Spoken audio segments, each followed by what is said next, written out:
Baby ಏನಾಯ್ತು? ಯಾಕೆ ಇಷ್ಟು ಬೇಗ ಎದ್ಬಿಟ್ಟಿದ್ಯಾ? ರಾತ್ರಿ ಎಲ್ಲ ಮಗು ರಚ್ಚೆ ಹಿಡಿದ್ಬಿಟ್ಟಿತ್ತು ಹರಿ. ಮಲ್ಗಿದ್ದೆ ಲೇಟ್ ಆಯ್ತು, ನಿದ್ದೆನ ಸರಿಯಾಗಿ ಬರಲಿಲ್ಲ.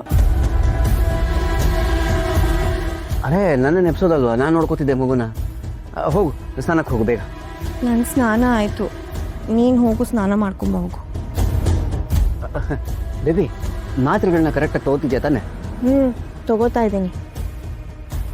ಸಿದ್ದು ಭಾವನಾ ಈ ಮನೆಗೆ ಬರ್ದೇ ಹೋಗಿದ್ದಿದ್ರೆ ನನ್ನ ಗತಿ ಏನಾಗ್ತಿತ್ತೋ ಗೊತ್ತಿಲ್ಲ. ನಾನಿವತ್ತು ಸ್ವಲ್ಪ ಚೆನ್ನಾಗಿದ್ದೀನಿ ಅಂದರೆ ಅವರಿಬ್ಬರೇ ಕಾರಣ. ಸದ್ಯ ಈಗ ನಾರ್ಮಲ್ ಆಗಿದ್ದಾಳೆ, ಯಾವಾಗ ನಾಗೋಲಿ ಆಗ್ತಾಳೋ ಗೊತ್ತಿಲ್ಲ. ಯೋಚನೆ ಮಾಡಬೇಡ ಬೇಬಿ, ನಮ್ಮಕ್ಕ ನಿನ್ನ ತಮ್ಮ ಎಲ್ಲ ತುಂಬ ಚೆನ್ನಾಗಿ ನೋಡ್ಕೋತಾರೆ. ನಾನು ಇರ್ತೀನಲ್ಲ, ನಾನು ಅವ್ರಿಗಿಂತ ಚೆನ್ನಾಗಿ ನೋಡ್ಕೋತೀನಿ ಬಿಡ.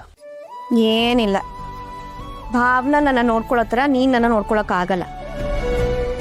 ಅವಳು ಮಲಗ್ತಾಳೋ ಇಲ್ವೋ ಗೊತ್ತಿಲ್ಲ, ಆದರೆ ಮಧ್ಯರಾತ್ರಿ ಎದ್ದು ಬಂದು ನಾನು ಮಲಗಿದ್ದೀನೋ ಇಲ್ವೋ ಅಂತ ನೋಡ್ತಾಳೆ. ಮಲಗಿಲ್ಲ ಅಂದರೆ ನನ್ನ ಮಾತಾಡಿಸ್ಕೊಂಡು ನಂಗೆ ನಿದ್ದೆ ಬರೋವರೆಗೂ ಇಲ್ಲೇ ಇರ್ತಾಳೆ. ಅವರಿಬ್ರಿಗೆ ಮಗು ಆದಾಗ ಇಷ್ಟು ಚೆನ್ನಾಗಿ ನೋಡ್ಕೋತಿದ್ರು ಇಲ್ವೋ ಗೊತ್ತಿಲ್ಲ, ಆದರೆ ನನ್ನನ್ನು ಮಾತ್ರ ಮಗು ಥರ ನೋಡ್ಕೋತಿದ್ದಾರೆ.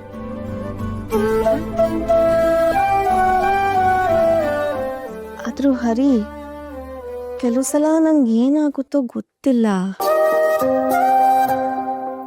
ಯೋಚನೆ ಮಾಡಬೇಡ ಬೇಬಿ, ಎಲ್ಲ ಸರಿ ಹೋಗುತ್ತೆ. Don't worry. ಏನು ಸರಿ ಹೋಗುತ್ತೋ ಏನೋ ಗೊತ್ತಿಲ್ಲ. ಪಾಪ ನನ್ನಿಂದ ಅವರಿಬ್ರಿಗೂ ತುಂಬ ಹಿಂಸೆ ಆಗ್ತಿದೆ. ಇದನ್ನೆಲ್ಲ ಹೇಗೆ ಸರಿ ಮಾಡಲಿ? ಸದ್ಯ ಬೇಬಿ ಭಾವನಕ್ಕನ್ನ ತುಂಬ ಹಚ್ಕೊಂಡ್ಬಿಟ್ಟಿದ್ದಾಳೆ. ಇವಳ ಗಮನ ಎಲ್ಲ ಅವಳ ಕಡೆ ಇದ್ರೆ ತುಂಬ ಉಪಯೋಗ ಆಗುತ್ತೆ. ಹೇ ಏನಾಯ್ತು?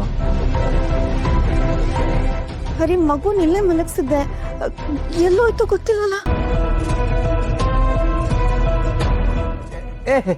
ಏ ಬೇಬಿ, ಈಗ ತಾನೇ ಸಿದ್ದು ಮಗುನ ಕರ್ಕೊಂಡು ಹೋದ ಆಟ ಆಡ್ಸೋದಕ್ಕೆ ಅಂತ ನೀನೇ ಹೇಳಿದ್ಯಲ್ಲ.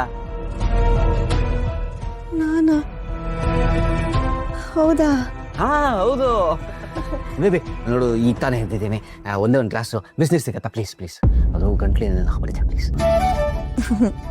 ಬಿಸಿನೀರು ಯಾಕೆ, ಬಿಸಿ ಕಾಫಿನೇ ಮಾಡ್ಕೊಂಡ್ಬರ್ತೀನಿ.